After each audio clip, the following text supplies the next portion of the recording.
All right, back with another segment of Wet Your Palate. You got me, Joe Wagner, co-host. I could have sworn you said wet your palate. You said, wet your palate. Okay. Wet your palate. This is a little taste. Just a little taste. Okay. And we've got, of course, great entrance. That was awesome. Right, sorry. No, that was perfect because that kind of goes through what the Go With Your Palate podcast was like. So we got Carrot Top today. Of all people, we're here in beautiful Las Vegas. Yes. He's going on 20 years of a residency at the Luxor, and he's got tons of stories. Yeah. Tons of life lived. The doctorate of comedy. The doctor of comedy. I love that. Yeah. I love that. I would have worn pants if I'd known we were filming this. Oh, man. Stay tuned. Have you ever worn a tie?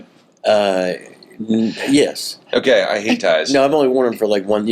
I actually got into. This is kind of funny. There was a thing here in Las Vegas, and they said you have to come in black tie, full on. You have to wear a tie and everything. So I'm an idiot. So I had a pair of jeans, and I sewed a tie on my jeans, and I went to the thing, and all these. Everyone was in black tie and suits and ties, and the president of MGM, like the guy, walked over and said, "Oh, I like that you wore a tie," and I said, "No, I did," and he lost his mind. He's like, "You did wear a tie. It was just, just a necktie tied on my, sewed on." And I thought, so now every time I've invited somewhere, I have to wear a tie. I wear those jeans, and people are like, "Yeah." I like that though, because that is so. You got to use your mind, right? Yeah, they said you got to wear a tie. They didn't say wear. Hell yeah. Well, it was a pleasure having you. If you guys enjoy great comedy, great stories, great life lessons, you're going to want to watch this episode. Yeah, I'm watching it. Sure. Yeah. Yeah. Thanks for watching. Yeah, thank you. Peace.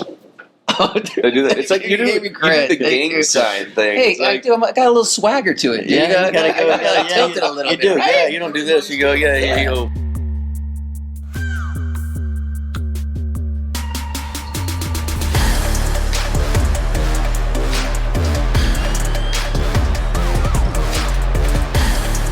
I know you said you had that 1 hour to commit, right, to a residency. But was there kind of this like wishy-washy period where you're like, maybe I want to just continue touring on a bus? Yeah, like, yeah. You'd been thinking about that for a while, or was it? No, was there a stagnant period? No, I was a road guy. That's why the whole Vegas. I said I'm not a guy. I'm not a clock in every night in the same room. That's not me. I'm on the road. I'm in different cities every night.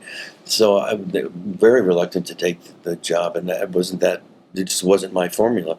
And once we did do it, and we realized that how great it was, I'm glad I made the right. And now I would absolutely do everything in the world to stay here. I mean, this is my home. I've been now 20 years at the Luxor. This is our 20th year, so it's kind of I'm a doctor now. So it's kind of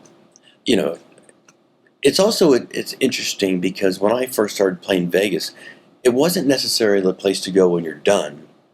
But they say Branson, Missouri, they always give them a hard time. When you're in Branson, it's the end of your, it's like the end of the thing, you're in Branson. Vegas kind of had that feel prior to that when it was like, oh, you're a Vegas act. Yeah. And it had kind of a stigma to it.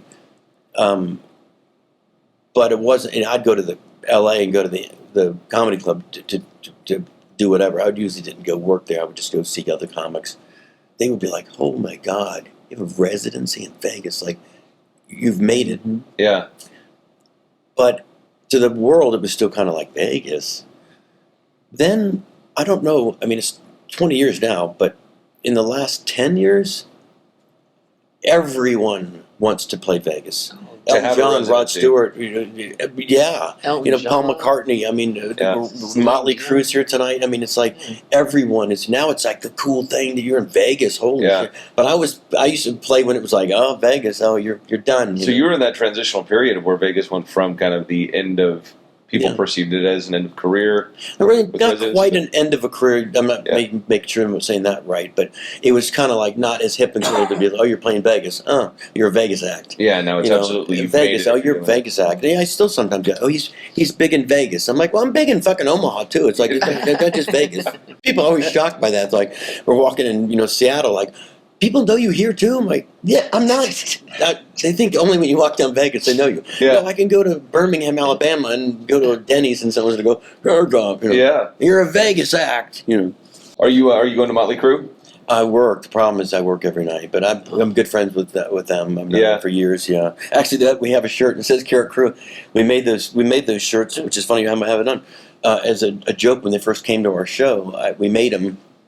Just because it says Carrot Crew, and we're thinking, oh, they're gonna kill us, and they walked in, they're like, those are rad, I want one. So, we did that for a lot of bands. We did an Aerosmith one, and the guys came from Aerosmith, and they were like, they wear them on stage, so it was. That's really cool. Yeah, it was a cool. We've never had a band come and say, yeah, no, they're all like, dude, you took the time to make a, Yeah, I bet that's a very honorary thing. I think that's like the only time I made a shirt that I got. This is great too, is the Cubs. Right, we were in Chicago. And if the Cubs logo is a C, right? A red C, and it says UBS, Cubs. So I'm a marketing guy, so I said, oh, let's make some Carrot Top shirts and put C top. And it fit exactly. It looks like literally it's a Cub shirt. You just look at it, you're like, so I'm walking down the street in Chicago. We're going out to get lunch or something, and this guy's like, fucking Cubs fucking suck. And I said, oh no. I said, no, it's a Carrot Top shirt. And he goes, yeah, Carrot Top sucks. I said, okay, I walked into that one. But yeah, it was great because you would not tell if you look close. Oh, that does say C-Top. Look like Cubs. Get that Chicago grit. Yeah, Cubs suck. Shit Cubs everywhere. suck. Yeah, so it's Carrot Top. Carrot Top sucks too. Okay. All right, touche. Oh man. Have you ever done any voiceover, voiceover work? Because I've noticed that you got a talent also for just sounds and stuff within your. I did the cartoon. I did Cartoon Network for years and years. And then I did the coming up next on Cartoon Network, the Daffy Duck and Friends. Yeah. But I'm doing something I think coming up in some cartoon or video game somewhere too. I've done some voiceover work. Fun. Was that something that just came natural, like with the sounds that you make and stuff, or is that something that you ever like? I don't know. I think someone came to the show and they said, "Yeah, you'd be great for this," and I did. They did all these weird noises, and they and they liked it. But yeah, I like to have more of that. Actually, would add the more voiceover stuff. Yeah, you got a good car one too. Yeah. We did the Tugger or whatever it was called. Or you're into NASCAR too. I love NASCAR. Yeah. We had a Tony Breidinger on the pod. It's pretty cool. Yeah, I like NASCAR. Is that a lifelong thing, or is that more as adulthood you got into it? I got into it more. Well, as a kid, my mom took me to the whatever called Pepsi 400 Daytona. I liked it, but then when I got into AT&T commercials, they would sponsor races, and I was on their car, and so we'd go to Talladega and go to Daytona, and it was a Carrot Top car out there and it's surreal. You had a Carrot Top. Yeah, for AT&T. And we should. Dude, I need to look that up. Yeah, it's great, and it wrecked every race it was in, literally. Well, and that's a lot of promo right there. One was. It was. I'm telling you, it's zoomed. They zoomed in. I'll tell you. So first, it was one we were at Daytona, and Ricky Schrader, Kenny Schrader was driving it. He's the best. Kenny, he was in his prime. I'm like, Kenny Schrader's driving our car. Wow. And his mom was, my whole face is on the whole car, and it's, AT&T. His mom is standing by the car, and we're going to do a photo op, and his mom says, who's the woman on the hood? And he's like, oh, that's Carrot Top, Mom. She's like, no, the woman on the hood. And I'm like, that's me. And so it got wrecked every time, but one in particular, it was either Talladega or Daytona. Bad wreck. It was just all crunched up. My face was like all bent, and there's smoke coming out of the hood. And they zoomed in on Fox, and they said, Carrot Top has never looked better. Oh God! And my face was just all fucking. So it was good. I hope you've got that hood hanging. Yeah, we have a lot of. Yeah. We have the little die cast ones too that they gave us. Oh, nice. Well, and you had mentioned you have a warehouse full of props and everything. Yeah. And you could just walk in there and those bring you right back to the memory of what that joke was. Yeah. Someday that might be an auction. Yeah. Do you ever do tours of it, or is it kind of like your private? No, space? it's just a big mess. It wouldn't be.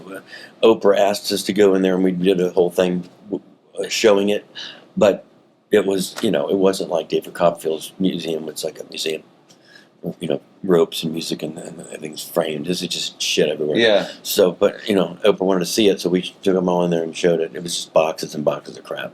But it's cool. I mean, I think that would be. I would if I knew you had a prop museum that kind of gave an explanation or had little videos of how you used them. Yeah. I think that'd be a huge draw. Yeah, maybe I'll do that. after I become a doctor.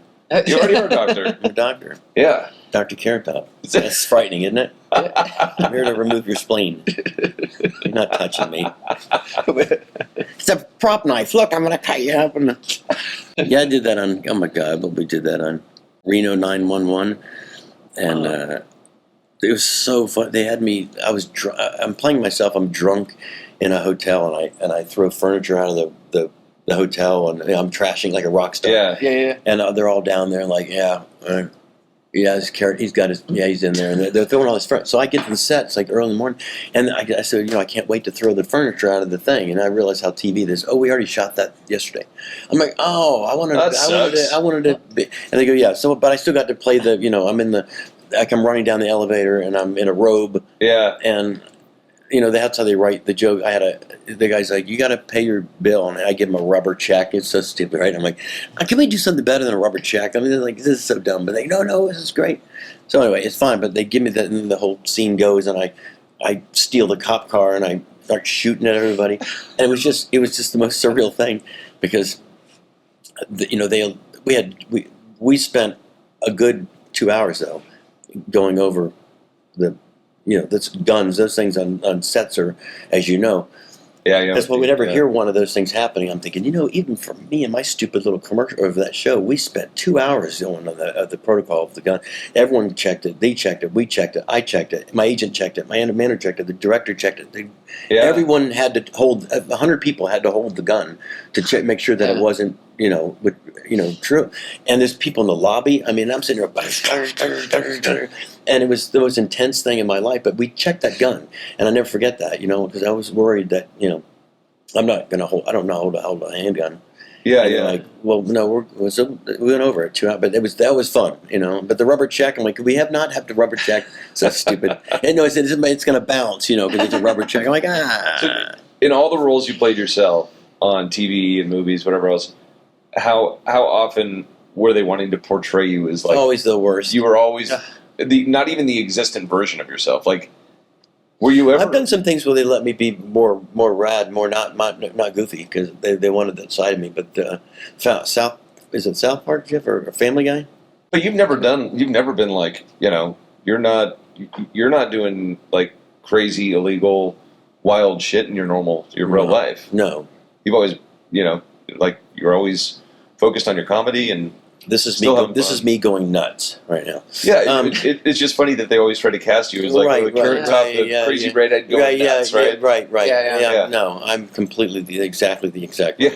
The Family Guy was pretty. That one I fought for a while on it because I just really hated it. They wanted to.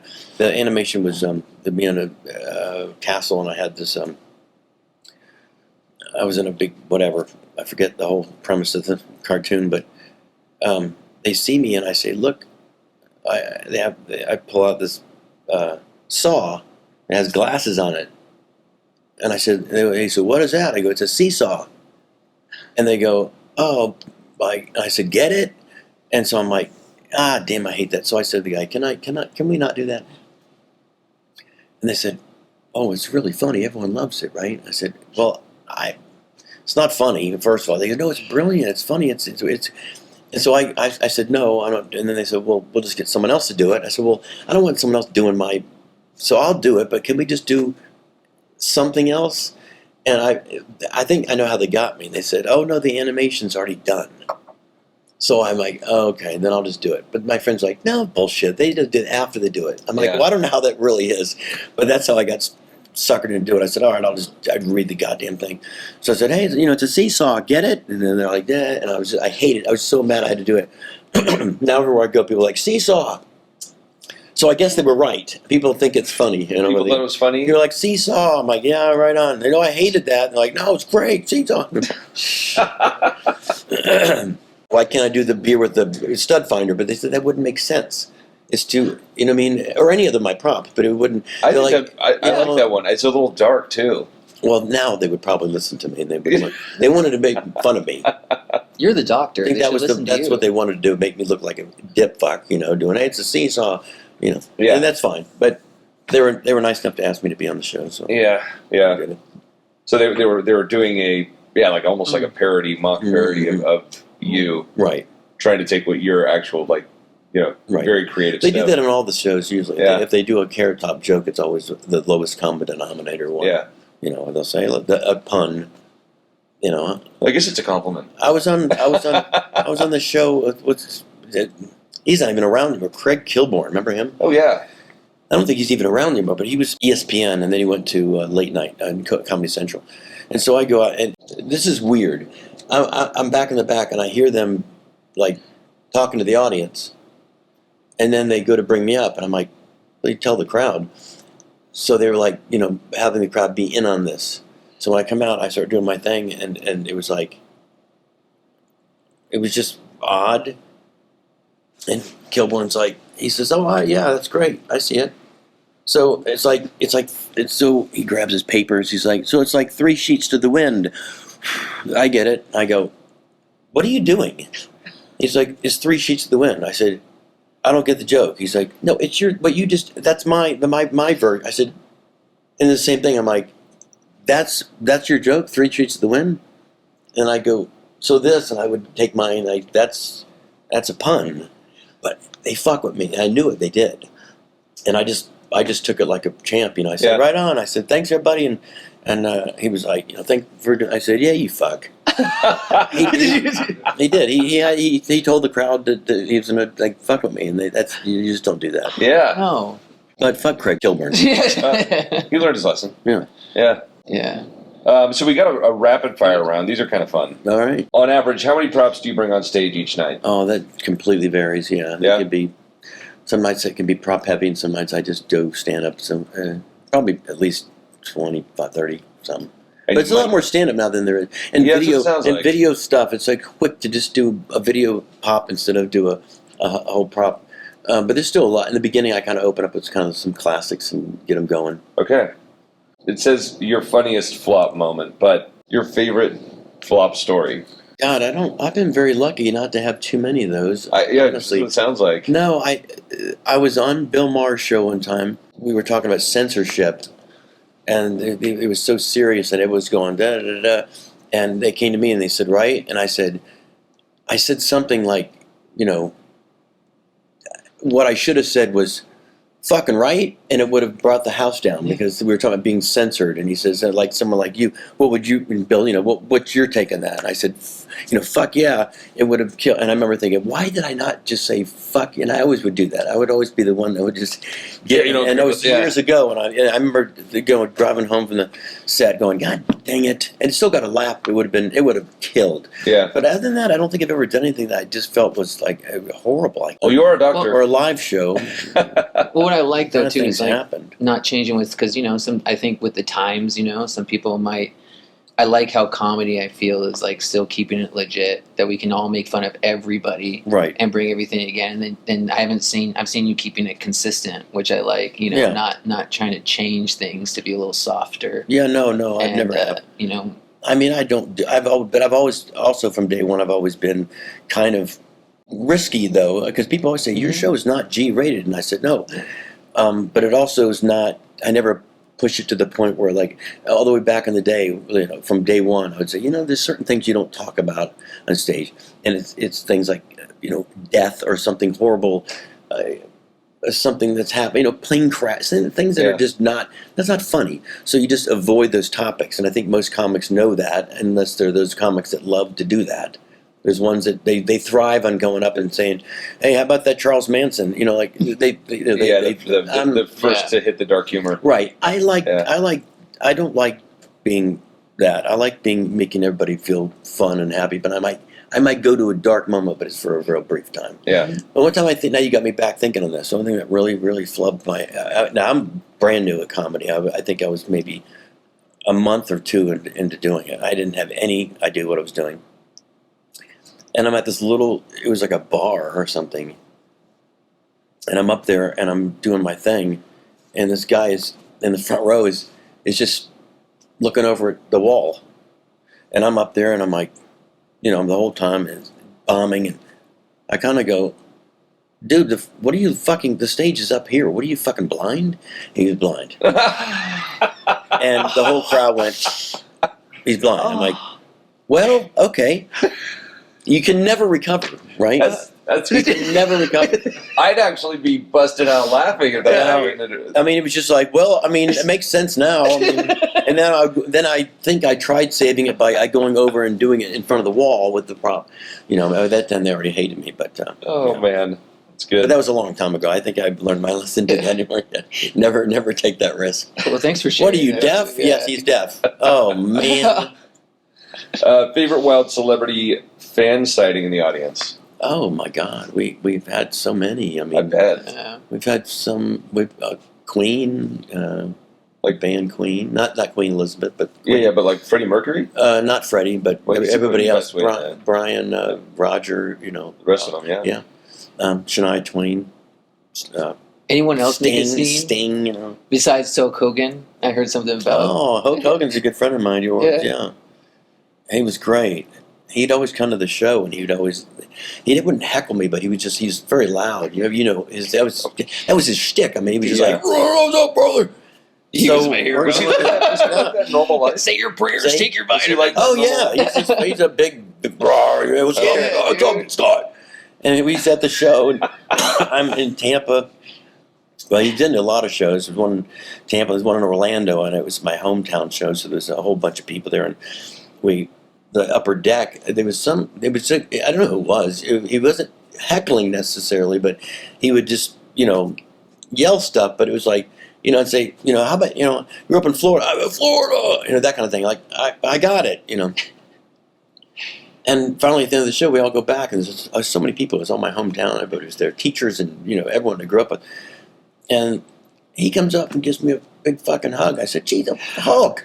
And he's like, "Yeah." I was trying to get your attention the whole show. And I'm like, "Are you sitting in the thing?" He goes, "Yeah." I said, "Oh." And I'm like, "Why were you doing it?" He says, "I was just trying to get." And I remember saying to the crowd, like, I said, "Someone tell the guy to shut the fuck up." And after the show, when it was him, that's when I realized that's why the crowd didn't want to tell him to shut up. Yeah. Because they're like, "I'm not telling Hulk Hogan to shut up." And no one knew. We were buddies. And if I had known, I said, "Hulk, shut up." But I didn't know it was up to him. It was up in that thing. But yeah, he was good. He was always a good friend of mine. Oh, that's great. I couldn't imagine yelling at Hulk Hogan, being like, "Hey, shut the fuck up." Yeah. Do you have a prop that you would totally ban from your show now? That I would ban? That you would say, like, I'm never going to use that again. It was no. I don't think there's ever been one that was bannable. Now there was a prop that I would frame that would be in the Smithsonian. I like that. Yeah, what is that? Would be my paper cups and string. Because it was that's what I wanted to do in the Family Guy, and they were like, it wouldn't make sense because it was really smart, so I think they didn't want to have that. But it was a paper cup and string phone, the cups, and hey, how's it going? Pretty good. I said, why don't we have one for a modernized version? So I had another cup came out for call waiting, and I said that, and it would just destroy because it was with the 80s, right? Call waiting, and then 3 cups would come out. I said conference calling, and then I would throw it. I said call forwarding, and then I had a clear cup for caller ID. I know what you pick up, and it was just such a great joke, and it would close with the I'd put it with someone in the front row, and I'd hold it. I say, "How's it going?" She's good. No, we got to talk into it. She said, good. And no, you listen. And then I said, "Hold on, Sarah. Hold on, I have another call. Hello." And we just boom. It was so great. And Carlin had has said to me, "That's a fucking great joke." Yeah. So George Carlin says that to you, you're like, okay, that's you arrived. Was that your most used prop in your career? I don't use it anymore. I think I probably have a name tag for 7-Eleven employees. That's probably the longest running one in the show. It's just a long name tag. It's probably been in the show for 40 years. A lot of those old classic ones I don't do anymore. I just start digging them up for shows like Kill Tony because no one's ever seen them. Yeah, I bet. So it's kind of fun to say, this one's, an ice tray with a level on it, spill when you bring it back in the freezer. It's just all these old ones, and they're like, how do you come up with, I don't know. There was a formula. So you're getting to a point now where you bring back the early ones. I like doing it for TV shows. I like doing it. That's why I like for Chill Tony because they've never seen him, and I haven't done them in 30 years. So when you bring them out, it's kind of fresh too, and people are like, "Oh man, that's," and most of them still have a shelf life. I mean, the only one that I think that when I do the the ice tray level, I said, no one knows what an ice tray is, and half the crowd, they do. They still make them for certain people. Yeah. Ice tray. But I don't think there's anything that was just like, unless it was a reference to like an old, Magic 8 Ball, that probably, some stupid prop that there's nothing that's really not still relevant. Yeah. Well, and you seem to, you stay relevant. It's not just like our generation and even older than us, but the younger generation knows you. Whatever you're doing, it's awesome. Well, it's crazy because it's been like that from day one. Because I would do colleges, the MTV, AT&T, and then I would do Regis in the morning, and that was old people, right? Yeah, grandmothers and moms and whatnot. And then I would do the Tonight Show, and that would be the middle America age. Yeah. And then I would do the Jerry Lewis Telethon, and that would be old people. So and a Cartoon Network. So I was always hitting a different audience with different shows. I wasn't just on MTV, So like older people say, "Who's Carrot Top?" They'd say, "Well, he's on the Tonight Show." And colleges would say, "This guy Carrot Top playing me." "Oh, I just saw him on Regis." Yeah. So it was always a cross, trying to get all ages. Was that strategic? Well, yeah, to a degree. State fairs. Yeah, I always wanted to. I wanted to have a wider audience. I did colleges for so long. That was my thing. I did every college. I did twice at least. Notre Dame's everywhere, and that's one particular audience. And even writing for those particular audiences would be like bong jokes and drinking jokes, and I wanted to do something broader than that. I wanted to go on the Tonight Show, and I wanted to just do for every age group. And that's kind of happened in the very beginning when I first started. I went to this club to audition. And I was doing all these college jokes that I was playing at my college. And she's like, "That is so fun. This is so funny." And I said, "All right. So can I make the contest to get in?" She said, "Well, the only problem is it's all too specific for your thing. You're going to be playing a comedy club. It's going to be broad. They're going to you'll have a couple college kids in there, but you're also going to have people in their 60s, 70s, and more, and 20s there. All age groups, they're going to get like, here's the whole act is about, bongs. Colleges. So that's when I started writing things that were more broad for everything from anything, any topic, any prop. And then, so you could get on the Tonight Show, and you did that, then you realize, then you got out of colleges. You could still do colleges, but you wanted to do theaters, and you wanted to do, then we got state fairs, and the way about state fairs, I'd kill at the state fairs, but I had to be G. So I would go literally from a theater one night in, let's just say, Nebraska, and then the next morning we'd go and I'd do a college cafeteria while they're eating, and then that night I would go to Notre Dame and do the night, and then the next day I would be at a state fair. So I'd have to do literally mind fucking. You would be like, and then you go to the fair, you'd be like, "Hey, dadgummit and darn," and and I still did I was risky for fairs. They would always say like, "Ooh, man, you're pushing it," because I would have my grandma's bra or have something that they were like. Yeah, back in the '90s, it was like very. I had a lot of stuff that people were like. I had a plate for bulimics. They were like, "Oh, you can't do that." Oh yeah. So I had a lot of stuff with the toilet. Yeah, to get eat and throw up, and I had a lot of stuff that was kind of on the edge, on the verge of being offensive. On the verge of being offensive, but things that you probably should talk about. But I did it in a silly way. I always got away with that too, because I did it in a silly way. They would even say that in reviews. They'd say something like, there was some profanity, but he did it in a silly way. Like he said, "Hey, fuck," you didn't say, "Fuck," and I'm like, "What?" Like they'd always say, made a difference to him. Well, they would. Every comic would know this. If you said it to a comic, they would instantly die when they say, "Hey, listen, can you pull your fucks?" And what that means is you pull them not out of the show. You pull them. You go, "Hey, you fuck." You go, "Fuck." You pull it, and every comic would go, "Pull your fucks," because you could say it, but they wanted to be in a different tone. If you said fuck or shit or one of those words you can't say on television. While you're hopping around and going to all these like different venues and would you even have a situation maybe where you were going to go grab a prop, then you're like, "Oh, that was like the not rated G," and then maybe or deliver it in a different way. Yeah, deliver it a different way. That's what makes it, I think, fun is going all the way back to like working in strip clubs and bars and cafeterias, breezeways. I mean, that the only time I ever said no to a gig, and I got a lot of heat for it. I was going.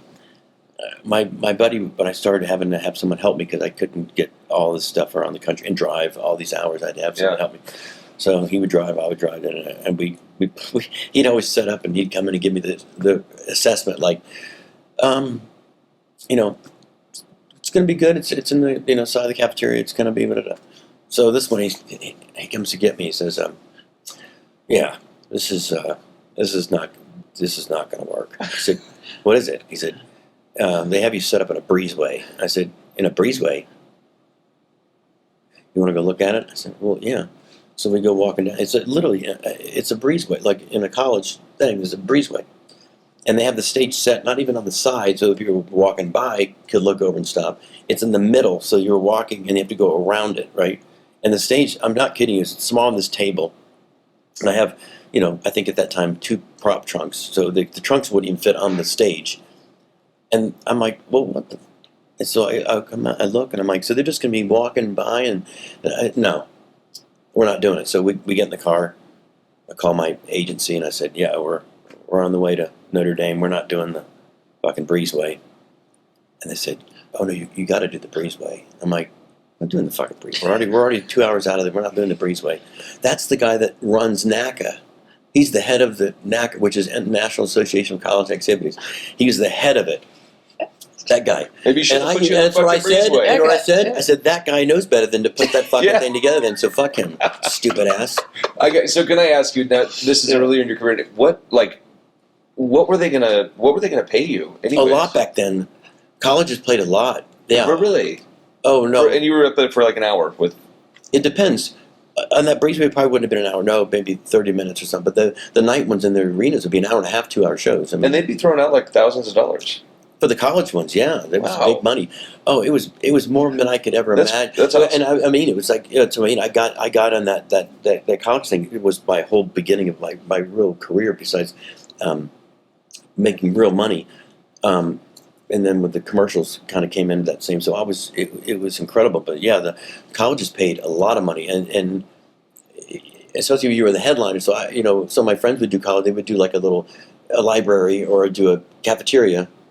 I would do the big rooms, the arenas, and they would have, 10, 20,000 people there. Wow. Yeah. That's good to hear. I just figured the colleges were probably the cheapest. No, back then they paid the most, and I remember it was Notre Dame of all places because I played there so many times. The guy was walking me up. The guy that booked the show was walking me up he was standing behind me. I'm getting mic'd up, and the guy says, "Hey, thanks for coming back and doing the show again." And I said, "Yeah, thanks for having us. It's a great gig." He says, "You're not going to say fuck though, right?" And I'm like, it's like a minute before the show starts, and I'm like, "What?" He says, "You're not going to say like fuck or anything." I said, "You booked me last year, right?" He's like, "No, I'm not. No, this is my first year having you. I just wanted to make sure to go over a few things." I said, I'm not, yeah, no, I'm not going to say, yeah, you're good. He's like, okay, good. They bring me out, and the first thing I said, hey, what the fuck? But you pulled your fuck. I pulled it. I said, okay, in the proper way. Right away, I said, hey, you fuckers, what's up? And I looked over, I said, fuck, this is awesome. And he was just, so you dipshit, you booked me. You fucking know what I'm doing. I did everything I did at the national convention thing I would do with their shows, unless I added a new joke, but it would be something in the same vein.